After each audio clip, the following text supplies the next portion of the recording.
Doctor Baba Saheb Ambedkar open university.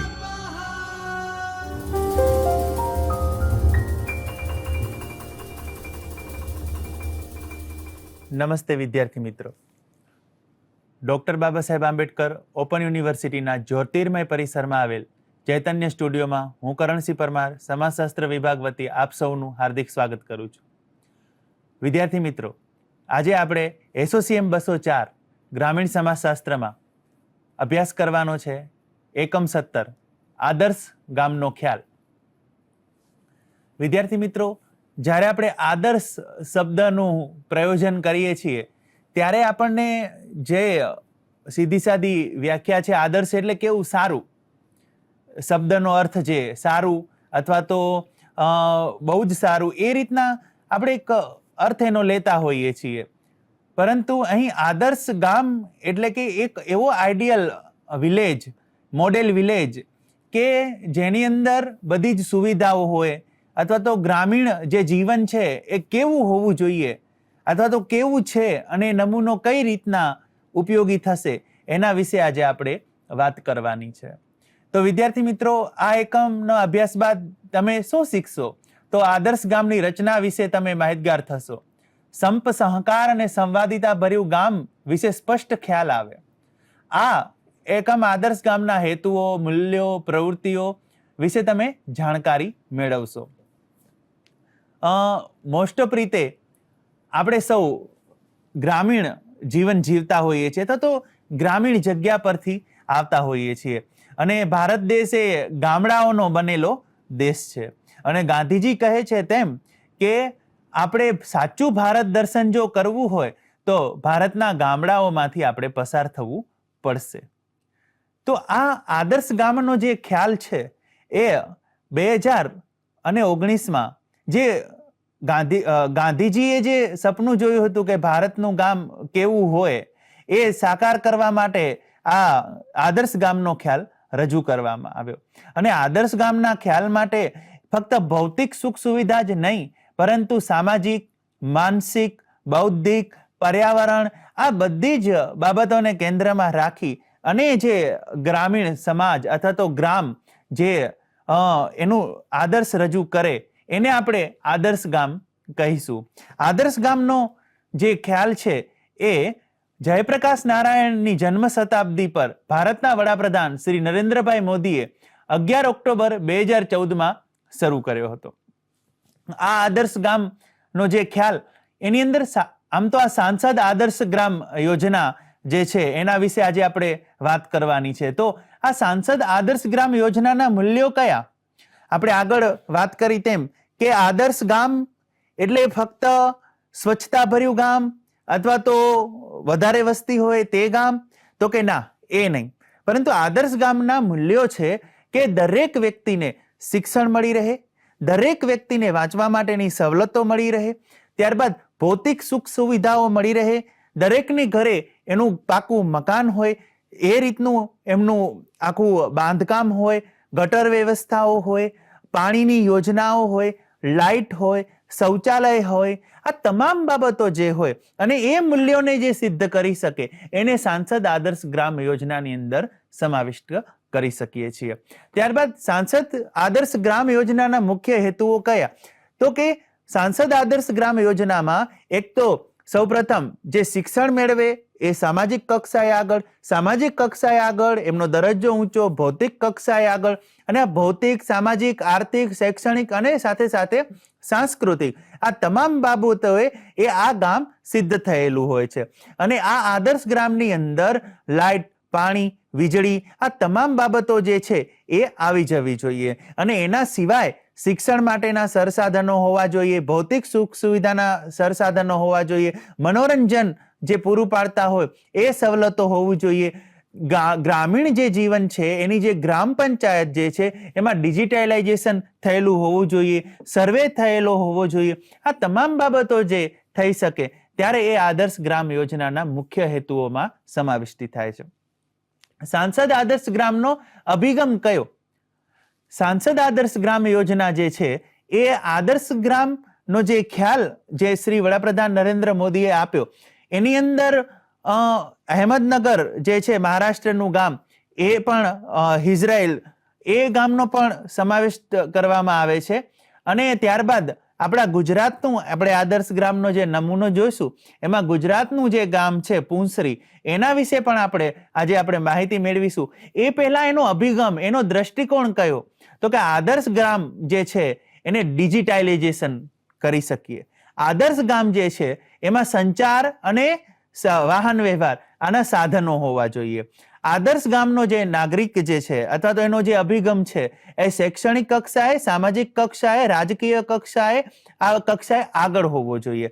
ત્યારબાદ અહીં જે ગ્રામ પંચાયતો હોય, ગામનો વિકાસ હોય, એ વિકાસ કરવામાં દરેક નાગરિક છે એ યોગદાન આપતો હોવો જોઈએ, અથવા તો દરેક નાગરિકને સાથે લઈ અને આ કાર્ય થવું જોઈએ. ત્યારબાદ દરેક સરકારી યોજનાઓ જે છે અથવા તો જે ખેડૂતોને લાભો જે મળવા જોઈએ, એ દરેક જે છે ગામનો જે વ્યક્તિ છે, સમાજનો જે વ્યક્તિ છે, એને મળવા જોઈએ. તો આ અભિગમથી આ સાંસદ આદર્શ ગ્રામ યોજનાની શરૂઆત થઈ. આદર્શ ગામની પ્રવૃત્તિઓ, પહેલા તો છે વ્યક્તિગત વિકાસ. વ્યક્તિગત વિકાસ માટે સૌપ્રથમ આદર્શ ગામના રહેવાસીઓએ તો શું કરવું? એક તો સૌપ્રથમ શિક્ષણ મેળવવું. ત્યારબાદ ગાંધીજી કહે છે તેમ સ્વચ્છતા, તો સ્વચ્છતા જાળવવી, સ્વયં સ્વચ્છતા જાળવવી. એની અંદર પોતે જ જ્યાં ત્યાં કચરો ન ફેંકે, કચરા પેટી રાખે, અથવા તો જ્યાં ત્યાં પોતે ગંદકી ન કરે, વ્યક્તિગત રીતે પોતે ધૂમ્રપાન ન કરે, વ્યસન ન કરે, અને સમાજમાં અને ગામમાં નિયંત્રણ રહે એટલા માટે થઈ અને વિચલિત વર્તન ન કરે, જે ગામના ધોરણો છે એ મુજબ એનું જીવન કંડારે. તો આ બધી જે બાબતો વ્યક્તિગત રીતે જે આદર્શ ગામની પ્રવૃત્તિમાં છે, એમાં વ્યક્તિગત રીતે આ રીતના વિકાસ થાય તો આદર્શ ગામની પ્રવૃત્તિમાં સાર્થકતા થઈ કહેવાય, અથવા તો એ એના હેતુઓ સિદ્ધ માટે ઉપયોગી રહે છે. ત્યારબાદ છે માનવ વિકાસ. માનવ વિકાસ એ કોઈ એક વ્યક્તિનો વિકાસ નહીં, એટલે એમાં શું, કોઈ એક વ્યક્તિ નહીં, પરંતુ બે કે તેથી વધુ વ્યક્તિઓ. હવે બે કે તેથી વધુ વ્યક્તિઓ એટલે એની કોઈ સંખ્યાઓ મર્યાદિત થયેલી નથી, પરંતુ ગ્રામીણ સમાજમાં જે વ્યક્તિઓ આદર્શ ગામની પ્રવૃત્તિઓ કરી રહ્યા છે, એમને સૌપ્રથમ તો આપણે જોઈ શકીશું કે ભૌતિક સુખ સુવિધાઓમાં કોઈ વ્યક્તિ પાછળ રહી જવું જોઈએ નહીં. એમને ઘર બાંધકામ થયેલા અથવા તો પાકા મકાનો એમની પાસે હોય, જેટલું આજીવિકા માટે એમને સ્થળાંતરણ ન કરવું પડે એવી જગ્યા પોતાના ગામની અંદર, એવો વિકાસ પોતાના ગામની અંદર કરે.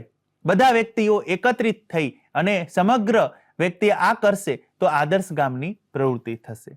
સ્વચ્છતા માટેના કાર્યક્રમો કરે, સમાજની અંદર પોતાનું માનવ વિકાસ માટે એક શ્રમનું દાન કરે, અથવા તો પોતે જાતે સ્વયં એ બધા સમૂહ મળી અને સ્વચ્છતા રાખે ગામની અંદર. તો આ બધા માનવ વિકાસની અંદર આ બધા ઉપયોગી છે આદર્શ ગામની પ્રવૃત્તિઓની અંદર. સામાજિક વિકાસ માટે, સમાજની જ્યારે વાત કરીએ છીએ ત્યારે સૌપ્રથમ તો જે જ્ઞાતિના ભેદભાવો છે એ હટવા જોઈએ. આદર્શ ગામની પ્રવૃત્તિની વાત કરી રહ્યો છું ત્યારે સામાજિક અંતર જે છે એ ઘટવું જોઈએ, અસ્પૃશ્યતા જે છે એ ઘટવી જોઈએ અથવા તો રહેવી જ ન જોઈએ. ઊંચ નીચના જે ભેદભાવો છે એ હટવા જોઈએ. ખાનપાન પરના જે પ્રતિબંધો છે એ હટવા જોઈએ. જે ધાર્મિક મંદિરો છે તેમાં બધાને સમકક્ષ પ્રવેશ મળવો જોઈએ. ત્યારે આ સામાજિક વિકાસ થયો કહેવાય અને આદર્શ ગામની પ્રવૃત્તિ કહેવાય. ગામના છેવાડાનો જે વ્યક્તિ છે એને પણ એટલું જ મહત્વ આપવું જોઈએ. તો આ બધી આદર્શ ગામની પ્રવૃત્તિમાં સામાજિક વિકાસને લગતું કામ છે. ત્યારબાદ જોઈએ આર્થિક વિકાસ. વિદ્યાર્થી મિત્રો, અર્થતંત્રની જ્યારે વાત આવે ત્યારે રોજગારી એની સાથે સંકળાય છે અને વર્તમાન સમય જે છે એ ગ્રામીણમાંથી શહેરી તરફ સ્થળાંતરણ કરતાનો સમય છે. ત્યારે ગ્રામીણ જીવનમાં જ અથવા તો ગામમાં જ એવી વ્યવસ્થા કરવામાં આવે કે લોકોને સ્થળાંતરણ કરવું પડે નહીં. અને લોકો જો સ્થળાંતરણ ન કરે તો ગામડાઓ ખાલી થાય નહીં. એટલા માટે આર્થિક વિકાસ માટે જે આપણે ગ્રામીણના ઉદ્યોગો છે, પશુ ઉદ્યોગ હોય એટલે કે પશુપાલન સાથે જે સંકળાયેલા હોય, ગામના હસ્ત ઉદ્યોગો હોય એની સાથે એ લોકો સંકળાયેલા હોય, તો એને વધારે તક આપવામાં આવે અથવા તો ખેતી સાથે જે સંકળાયેલા છે તો ગવર્મેન્ટ દ્વારા જેટલા પણ ખેડૂતોને લાભો મળે છે એ લાભો એમને મળવા જોઈએ. ધિરાણની યોજનાઓ હોય, એ સહાય હોય, એ તમામ વસ્તુ એમને ત્યાં અર્થતંત્રની દ્રષ્ટિએ મળવી જોઈએ. તો આ એ આર્થિક વિકાસની દ્રષ્ટિએ એક આદર્શ ગામની પ્રવૃત્તિ કહેવાય. પર્યાવરણ વિકાસ, વર્તમાન સમયમાં આપણે જોઈએ કે વૃક્ષો વાવીએ, એનું જતન કરીએ, આવા સૂત્રોની જરૂર પડી છે. કારણ કે પર્યાવરણ જે છે એ ખોરવાઈ રહ્યું છે, વધુ વૃક્ષોની જરૂર પડી રહી છે. પણ વિકાસ થવો જોઈએ એ પણ એક મહત્વની બાબત છે. પર્યાવરણ સાથેનો વિકાસ જ્યારે જોઈએ છીએ ત્યારે આપણને સસ્ટેનેબલ ડેવલપમેન્ટ, ટકાઉ વિકાસનો ખ્યાલ તરત જ સામે આવે છે કે પર્યાવરણની જાળવણી સાથે ગ્રામીણ જીવનની અંદર વિકાસ થવો જોઈએ. કોઈ કારખાનાઓ કે બનાવવાની વાત નથી અહીં, પરંતુ આદર્શ ગામની અંદર જ્યારે આપણે પાકા રસ્તાઓ બનાવતા હોઈએ કે વીજ કોર્પોરેશન પોતાના ગામની અંદર આવતું હોય, વીજળીની જે સુવિધાઓ આવતી હોય, પાણીની જે સુવિધાઓ, તો એ જગ્યા ઉપર જે પર્યાવરણની જે વસ્તુઓ છે એને નુકસાન ન થાય અને એ રીતના ગ્રામીણ જીવનનો વિકાસ થાય. તો એ માટે અહીં પર્યાવરણ વિકાસને પણ અનુસંધાને આદર્શ ગામની પ્રવૃત્તિઓમાં સમાવેશ કરવામાં આવ્યો છે. તો આ થઈ આદર્શ ગ્રામની પ્રવૃત્તિઓ.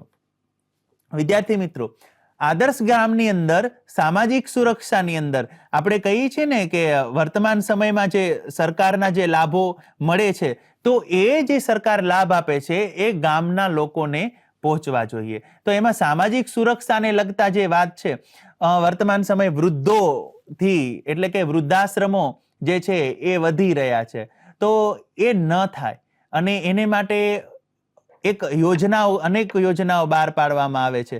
તો એ યોજનાઓમાં એ લાભ દરેક ગ્રામીણ જીવનના વૃદ્ધોને મળવો જોઈએ, ગ્રામીણ વ્યક્તિને મળવો જોઈએ. એમાં વૃદ્ધો, શારીરિક અક્ષમતાવાળા લોકો, વિધવાઓ માટે પેન્શન યોજના એ ગ્રામીણ જીવનના દરેક વ્યક્તિને જેને લાગુ પડે છે એને મળવી જોઈએ. સામાન્ય લોકો માટે આમ આદમી વીમા યોજના સામાજિક સુરક્ષા માટે હોવી જોઈએ અથવા તો મળવી જોઈએ. આરોગ્ય વીમો, RSBY રાષ્ટ્રીય સ્વાસ્થ્ય વીમા યોજના, એનો લાભ જ્યારે આરોગ્યની સ્થિતિ કથળે છે ત્યારે ગ્રામીણ વ્યક્તિ લહે છે કે કેમ એની કાળજી પણ લેવી જોઈએ. જાહેર વિતરણ યોજના PDS, પબ્લિક ડિસ્ટ્રીબ્યુશન સિસ્ટમ, આ વાત પણ એટલી જ લાગુ પડે છે જેટલી આદર્શ વીમા યોજના કે પેન્શન યોજના માટે મળતી હોય. તો આ બધી યોજનાઓ જે છે સામાજિક સુરક્ષા માટેની છે. તો આદર્શ ગ્રામનો વ્યક્તિ આ યોજનાઓનો લાભ લે છે કે કેમ એ આ આદર્શ ગ્રામના કોન્સેપ્ટની અંદર, ખ્યાલની અંદર મૂકવામાં આવ્યું છે. ત્યારબાદ જોઈએ ગુજરાતનું આદર્શ ગ્રામ જે પુંસરી. આ એક નમૂના તરીકે, આદર્શ ગ્રામના ખ્યાલ તરીકે અહીં પુંસરીનું ઉદાહરણ આપણે લેવામાં આવ્યું છે, જે પુસ્તકની અંદર પણ છે. તે ગુજરાતના સાબરકાંઠા જિલ્લામાં આ પુંસરી ગામ આવેલું છે અને ભારતનું સૌથી સ્માર્ટ ગામ તરીકે આને ઓળખવામાં આવે છે. આ ગામની વસ્તી 5500 છે. આ ગામને રાજ્ય સરકારે મોડેલ વિલેજ જાહેર કરેલું છે. 2006 થી 2012 દરમિયાન ગ્રામીણ સમિતિએ ગામના વિકાસ માટે 140 મિલિયન એટલે કે 14 કરોડ રૂપિયા વાપર્યા છે. ગામમાં શહેર જેવી જ સુવિધાઓ, શહેરની અંદર જે સુવિધાઓ મળે છે, વીજળી અત્યારે દરેક જગ્યા ઉપર પહોંચી છે, પાણીની સુવિધાઓ છે, ગ્રામ પંચાયતનું ડિજિટલાઇઝેશન થઈ રહ્યું છે. અહીં પુંસરી ગામની અંદર એમાં RO પ્લાન્ટ દ્વારા ફિલ્ટર પાણી પણ આપવામાં આવે છે. દરેક વ્યક્તિની ઘરે શૌચાલયની સુવિધા આપવામાં આવી છે, ગટર વ્યવસ્થા છે. તો આ પુંસરી ગામ જે છે અતિ આધુનિક જે છે એ થતું જાય છે. અહીંનું જે ગ્રામ પંચાયત જે છે એ પણ એક ડિજિટલાઇઝેશન દ્વારા થયું છે અને અહીંના જે તે સમયના જે સરપંચ હતા એ પણ એમની પાસે દરેક માહિતી, દરેક સર્વ, પોતે શિક્ષણ લીધેલા અને સરકાર સાથે પૂરા કોઓપરેટ થઈ અને જે પણ માહિતી છે એ આદર્શ ગ્રામ તરીકે એ આપતા હતા.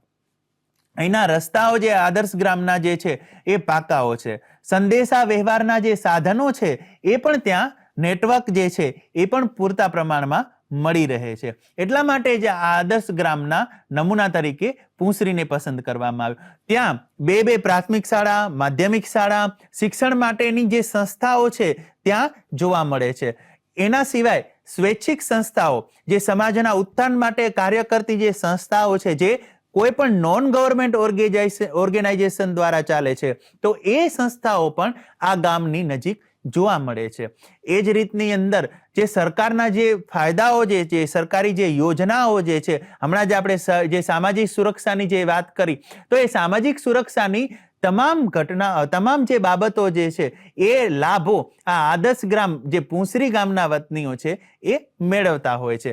તો આ થઈ 2019 થી જે ઘટના થઈ 2012, 2016, 2019, તો આ એનો એક સર્વે થયો કે આ આદર્શ ગ્રામ જે પુંસરી છે એ આદર્શ ગ્રામનું એક મોડેલ વિલેજ તરીકે એક નમૂનો પૂરો પાડે છે.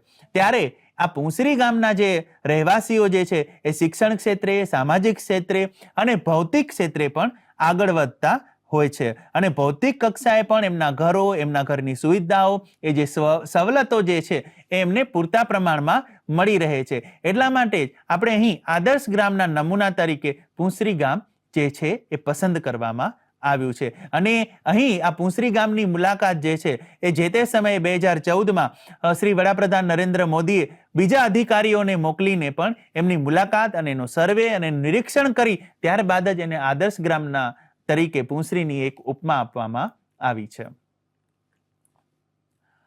વિદ્યાર્થી મિત્રો, આજે આપણે આદર્શ ગ્રામનો ખ્યાલનો અભ્યાસ કર્યો. આ આદર્શ ગામ એટલે શું?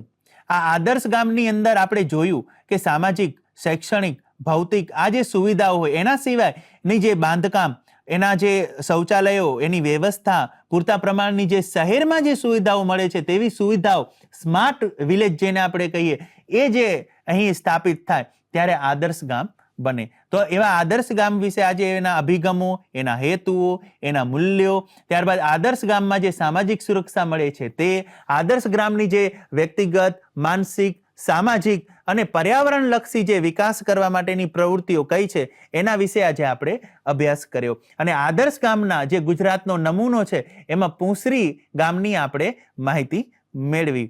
ત્યારબાદ વિદ્યાર્થી મિત્રો, તમે આ એકમની અંદર આ મુજબ સ્વાધ્યાય માટેના પ્રશ્નોનો અભ્યાસ કરી શકો છો.